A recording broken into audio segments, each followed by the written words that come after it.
Je suis ravi de vous retrouver. Marine Le Pen, bonjour. On a vu hier sur TF1 Manuel Valls s'empourprer un moment quand Gilles Boulot lui a parlé d'échec de la conférence sociale. Est-ce que vous considérez qu'il s'agit d'un échec? Lui, il a repoussé ça au mois de septembre. Mais c'est un échec d'abord parce que le simple fait de l'organiser est un échec, puisque c'est la troisième depuis 2012. Ça prouve bien que les deux premières n'ont servi strictement à rien. Celle-là ne servira pas plus que les deux précédentes.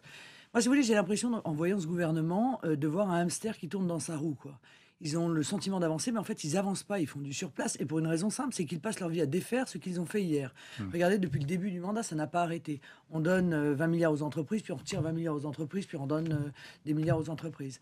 On crée des impôts sur les classes moyennes, et maintenant on nous annonce qu'on va abaisser les impôts sur les classes moyennes qu'on vient de créer. On supprime le crédit impôt sur l'apprentissage, et aujourd'hui on dit il faut donner des sous pour l'apprentissage. Enfin, c'est n'importe quoi. Le problème de ce gouvernement, c'est qu'il ne sait pas où il va. Mais alors, par exemple, vous arrivez au pouvoir, vous les supprimez, vous, ces grandes messes à la française. Est-ce qu'il y a une question de pratique politique aussi? Il faudrait qu'ils fassent, si ils étaient efficaces, d'abord un constat. Parce qu'on ne peut pas trouver des solutions et apporter des médicaments à une maladie si on ne sait pas quelle maladie c'est. Or, ils ne font pas de constat. Il faut faire le constat des raisons pour lesquelles aujourd'hui la France est totalement bloquée sur le plan économique. Pourquoi il n'y a pas de croissance? Réforme et blocage, c'est sa théorie. Mais non, Sauf qu'il a affaire à des gens, vous savez, ça existe. Pardonnez-moi, je veux dire un petit mot. Vous vous souvenez peut-être, il y a 20 ans, des livres de Closet sur la France bloquée, etc. Tout le monde le connaît, le constat. Non, c'est pas vrai. Tout le monde croit le connaître. Parce que c'est le constat de la pensée unique économique. Ah, la France, on peut pas la réformer. Et puis on dépense trop de sous. Et puis il y a trop de services publics. Et puis... Ça n'est pas ça, le constat. C'est quoi? Le constat est erroné. Le constat, c'est que ce sont les dictats de l'Union européenne qui bloquent l'économie française, qui créent la récession, qui empêchent la croissance et l'emploi. Ce sont les mêmes méthodes qui sont appliquées en Grèce, au Portugal, en Espagne. Ça crée la récession. Mais quand les marins travaillent moins de 6 mois à la SNCM, ça n'a pas de rapport avec l'Europe. Non mais d'accord, vous avez raison. La SNCM est un cas particulier que l'on connaît depuis bien longtemps. Mais qu'est-ce qui a mis vraiment la SNCM dans la situation dans laquelle elle est aujourd'hui? Vous êtes sûr que c'est uniquement les très mauvaises habitudes et les grèves stupides des syndicats qui ont aggravé la situation, ou les 440 millions d'euros pour lesquels la SNCM doit rembourser à l'État parce que l'Union européenne interdit à l'État de venir au soutien d'une entreprise, y compris quand il s'agit d'assurer la continuité territoriale. Donc la France est en train de mourir, mais c'est un de vos dada. La France est en train de mourir de l'Europe. C'est ça. La France, elle meurt de l'impuissance et de la lâcheté de ses dirigeants. Il faut réformer. Qu'ils soient de droite ou de gauche, tous ces gens-là se sont soumis à un modèle économique ultra-libéral, aux diktats de l'Union européenne. Ce sont des pantins qui, chaque jour, vont chercher leurs ordres. Valls, c'est un pantin? Mais bien sûr, et ce sera le pire Premier ministre de la Ve République. Tous ces gens sont des pantins et ils sont manipulés par l'Union européenne qui leur dit tous les jours, voilà, alors il faut faire la réforme territoriale, il faut mettre en place l'austérité, il faut couper dans les dépenses publiques et dans les bonnes dépenses de l'État. Il ne faut pas couper, en revanche, dans les mauvaises dépenses de l'État. Ça, il faut les laisser perdurer. Si je comprends bien, ce matin, tout à l'heure, ironisait Guillaume Tabar sur Radio Classique. Vous êtes à gauche et Valls, c'est à droite, quoi. Mais c'est pas un problème de gauche ou de droite. C'est que moi, je suis la recomposition politique, vous l'avez voulu. Moi, je défends la France. Eux, ils sont dans une vision post-française. Déjà, la France, pour eux, n'existe plus. C'est une petite partie d'un grand ensemble où, encore une fois, ils sont des préfets, en réalité. Ils sont des préfets de l'Union européenne. Moi, je défends la souveraineté française, je défends l'intelligence française, je défends l'énergie française. Encore faut-il qu'on puisse courir le 100 mètres sans avoir un boulet au pied, les mains attachées dans le dos et le bandeau sur les yeux. Et c'est ça aujourd'hui. Est-ce que vous considérez qu'il y a la moindre chance que les courbes du chômage d'ici 2017 repartent? Mais non, mais par quel miracle? Par quel miracle? Une question. Mais bien sûr. Et par quelle solution? Parce qu'il y a un moment, c'est bien de critiquer les autres, mais quelle est la solution du Front National dans ce domaine? Il faut à tout prix retrouver notre monnaie nationale. L'euro est un frein considérable à la compétitivité parce que l'euro est beaucoup trop cher. Tout le monde le dit, et c'est encore une déclaration du patron d'Airbus ce matin. On ne cesse de le dire. Il faut protéger nos frontières. Nous ne pouvons pas nous mettre nus face... La baisse de l'euro, c'est bien pour les exportations, je suis d'accord avec vous, mais pour la dette, c'est compliqué. Non, pour votre patrimoine, comme pour le mien, comme pour tous ceux qui... Mais rien, ça n'a aucune conséquence. Comment ça, et les autres par rapport à vos voisins? Monsieur Durand, on répète toujours les mêmes sottises de plateau en plateau. Mais non, mais c'est pas vous, c'est la pensée unique économique. En 2000, l'euro valait 0,80 $. Il vaut aujourd'hui entre 1,30 et 1,35, est-ce que votre patrimoine a été augmenté de 40% entre ces deux dates? Mais dans un périmètre... Est-ce que votre patrimoine a été augmenté de 40% entre ces deux dates? Fondamentalement, c'est une dévaluation qui Non, va intervenir. il n'a pas été augmenté entre ces deux dates. Par conséquent, si l'euro, par exemple, demain baissait de 40%, votre patrimoine ne baisserait pas de 40%. Ça, ce sont des mensonges pour faire peur au peuple. Vous comprenez? Pour leur dire, il faut rester dans ce modèle économique qui a été imposé par les ultralibéraux. Quand on a une dette aussi colossale que la nôtre, ça ne veut pas dire qu'elle va être... Ah, mais ça, c'est le problème de la loi de 1973. Quand, en 1973, on a obligé l'État à aller emprunter sur les marchés financiers, alors qu'avant, eh bien, le Trésor, la Banque de France prêtait au Trésor sans intérêt. Ouais. Du coup, on se retrouve dans une situation où notre premier budget, quasiment, là aujourd'hui notre deuxième, mais ça va devenir notre premier budget, c'est le remboursement des intérêts de la dette. Moi, je voudrais dire aux auditeurs que depuis 1973, avec cette loi qui a enrichi les marchés financiers d'une manière mais tout à fait inouïe.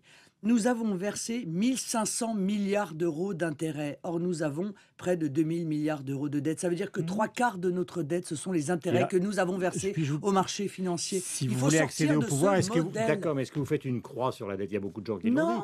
À l'extrême gauche, ils disent qu'il faut faire une croix sur la dette. Non, mais non, il ne faut pas faire une croix sur la dette. Mais il faut revenir à un système où le public finance le public et le privé finance le privé. Mais il faut que le privé continue à financer le privé. Il faut, en réalité, monétiser la dette. C'est-à-dire, en fait, ce que fait un petit peu la Grande-Bretagne, dont je vous signale qu'elle a un taux de croissance qui est tout à fait spectaculaire par rapport au nôtre. Il faut recréer l'emploi. Je veux dire, aujourd'hui, on gère la pénurie. On se réunit avec ou sans les syndicats. De toute façon, ils ne servent à rien. Et ils ne représentent personne. Donc, c'est pas très grave qu'ils soient là. C'est une question importante, justement. Pour gérer la pénurie. Que vous accédiez au pouvoir, qu'est-ce que vous faites avec la CGT et FO qui ne veulent pas, par exemple, participer à des réunions que vous organiserez? Je libère les syndicats. Je mets les syndicats sur le même mode que les partis politiques. Tout le monde peut créer un syndicat. Tous les syndicats peuvent librement se constituer. Ils se présentent aux élections. S'ils sont représentatifs, ils ont des représentants. Et puis, c'est tout. Donc la technique Le Pen, c'est de créer des syndicats nouveaux. Et au passage, on crée la CNCCFP, c'est-à-dire la commission de contrôle du financement des partis politiques et des syndicats. Car il faut vérifier, c'est normal, c'est de l'argent public, le financement des syndicats qui ont fait l'objet d'affaires qui sont passées à peu près inaperçues, mais qui étaient extrêmement graves en termes d'opacité, de détournement. Vous ne m'avez pas répondu sur Manuel Valls. Vous avez dit que ce sont des etc. pantins, mais il avait l'air sincère hier dans sa volonté de réformer le pays. Il a l'air sincère. Non mais écoutez, franchement, vous croyez sincèrement qu'on en est là à voir s'il a l'air sincère ou s'il n'a pas l'air sincère? Il a sincèrement envie d'être président de la République. Oui, ça probablement. Et donc, il s'agite pour développer sa carrière personnelle. Ça, c'est une évidence. Donc, vous avez compris le côté ironique de ma question. Oui, mais voilà. Je veux dire, Manuel Valls est un ambitieux. Tout le monde le sait. C'est probablement aussi un arriviste, c'est-à-dire qu'il va aller se placer là où il pense qu'il a une niche pour pouvoir avoir une chance d'être candidat à la prochaine présidentielle. Vous dites que le bilan va être catastrophique. Comment voulez-vous qu'un ambitieux arrive à la présidentielle avec un bilan catastrophique? Mon cher monsieur, regardez monsieur Fillon. Hein. Le bilan, ça n'a pas l'air de le déranger, lui. Parce que faut pas oublier que celui-là aussi, il a été Premier ministre pendant 5 ans de Nicolas Sarkozy et il se dégage assez facilement de son bilan à lui aussi. Mais son argument, c'est de dire j'ai été loyal, je n'ai pas pu faire ce que je voulais. Mais bien sûr. Non, mais je vous demande son argument, je pas dit que c'était moi. Oui, bien sûr. Eh bien, quand on ne peut pas faire ce que l'on veut, on est un homme sincère et convaincu, on démissionne. Donc il a eu tort de ne pas démissionner. C'est aussi simple que ça. Donc vous pensez que finalement sa carrière est inexistante? Car sinon, cela veut dire qu'on est un faible. Et si on est un faible, il ne faut pas espérer être président. Donc Fillon 2017, ça vous paraît aberrant à cause de ça? Écoutez, tout me paraît aberrant du côté de l'UMP, permettez-moi. Les 74 millions de dettes. L'UMP, c'est l'écœurement permanent, quoi. Voilà, c'est l'écœurement permanent. Tous les jours apporte son lot de haine recuite, de dénonciations, de révélations qui sont écœurante, on peut le dire. Je veux dire, moi, j'essaye de me mettre à la place d'un adhérent de l'UMP, à qui on est venu dire regardez, c'est épouvantable, les méchants juges ont rejeté le compte de campagne de Nicolas Sarkozy pour, disait-il à l'époque, Nicolas Sarkozy, un petit dépassement de 2%. On apprend aujourd'hui que le dépassement était de 100%. 100%. C'est pas la thèse de Sarkozy. Sarkozy a l'air de dire, il l'a expliqué l'autre jour à la télévision, qu'au fond, c'était à peu près correct les comptes, mais que, je simplifie, hein, Oui. que les gens de Pygmalion sont en gros des voleurs de patates Nicolas qui se sont... Sarkozy est un menteur. Voilà. Et cette affaire va le révéler. C'est un menteur. Il a dit encore une fois que le dépassement était de 2%. Il savait pertinemment qu'en réalité, il avait doublé ses dépenses de campagne par rapport à ce qui est autorisé. Doublé. Et en cela, il a rompu aussi l'égalité entre les candidats. Il a rompu le principe même du fonctionnement démocratique qui veut que chacun joue la course en quelque sorte avec les mêmes règles. Voilà. Les magouilles de l'UMP, les affaires de corruption, les dépenses faramineuses, la folie des grandeurs qui sont révélées aujourd'hui démontrent, comme le disait M. Tabar, il avait raison tout à l'heure, une Sur Radio faillite Classique. morale totale, une faillite morale totale de ce mouvement. Alors maintenant, les adhérents UMP qui ont envie de participer au redressement Vous allez du lancer pays, un appel pour qu'ils reviennent au Front National, c'est ça? Ou qu'ils viennent... mais j'ai surtout envie de leur lancer un appel pour qu'ils soient utiles pour leur pays. Utiles pour leur pays. Quand on a vraiment des convictions, quand on pense qu'il faut faire bouger les choses, quand on veut s'opposer à ce gouvernement socialiste qui continue d'ailleurs dans la lignée, il faut bien le dire, du mandat de Nicolas Sarkozy, à enfoncer la France et à la renvoyer quasiment au Moyen-Âge économique. Je veux dire, pour être utile à son pays, on fait quoi aujourd'hui? On adhère à l'UMP, on continue à donner de l'argent pour soutenir ce genre de méthode. Je veux dire, parce qu'à un moment donné, c'est à eux aussi maintenant de se réveiller. Pour des raisons les adhérents morales, de l'UMP. historiques, ils n'ont peut-être pas envie non plus d'adhérer au Front National. Mais d'accord, mais c'est aux Vous n'êtes pas adhérents de leur l'UMP reste- de sanctionner ce type de comportement. ça, faut les laisser faire ce qu'ils veulent. Car encore une fois, si ce ne sont pas les Français engagés dans la vie politique qui sanctionnent ce type de comportement, alors qui va le faire? Question, la dernière. Évidemment, tout à l'heure, on a évoqué le débat économique, puisque vous parliez de l'Europe et de l'euro.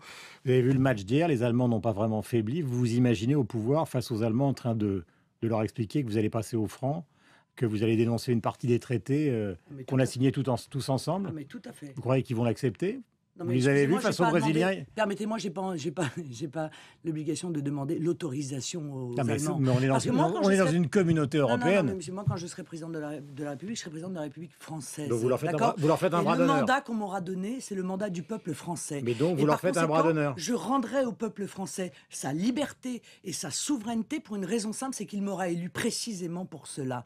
Donc j'aurai des bonnes relations avec les Allemands et je leur dirai, messieurs les Allemands, vous défendez vos intérêts, certes, soit c'est naturel, laissez-moi défendre les miens, et ceux de mon peuple. Or, ça n'est pas ce qui est fait aujourd'hui. Mais il y a des traités qui nous engagent tous. Mais oui, d'accord, vous savez ce que le général de Gaulle disait des traités. Ils sont là pour être déchirés. Donc vous leur ferez un bras d'honneur. Non, je ferai un référendum. Je rendrai la parole au peuple français, car il n'y a pas, encore une fois, de souveraineté autre que celle du peuple français. Et quand je vois au Parlement européen l'UMP et le PS voter ensemble partout, tout le temps, en toutes circonstances, l'UMP faire élire Schulz, le socialiste le plus sectaire qui existe, hein, tous ensemble, ils l'ont On pourrait parler applaudi du son groupe que vous élection. n'avez pas réussi à Dans mener, toutes les commissions, ils ont voté ensemble, ils s'étaient tout partagés, ils sont tellement mignons ensemble. À toi la présidence de la commission, à toi la vice-présidence, à toi Vert la deuxième vice-présidence, à toi libéraux la quatrième, la troisième vice-présidence, et tous ensemble, alors qu'ils arrêtent de nous faire croire quand ils sont sur le territoire On termine. national qu'ils s'opposent. Voilà, la réalité c'est que nous sommes face à un parti unique.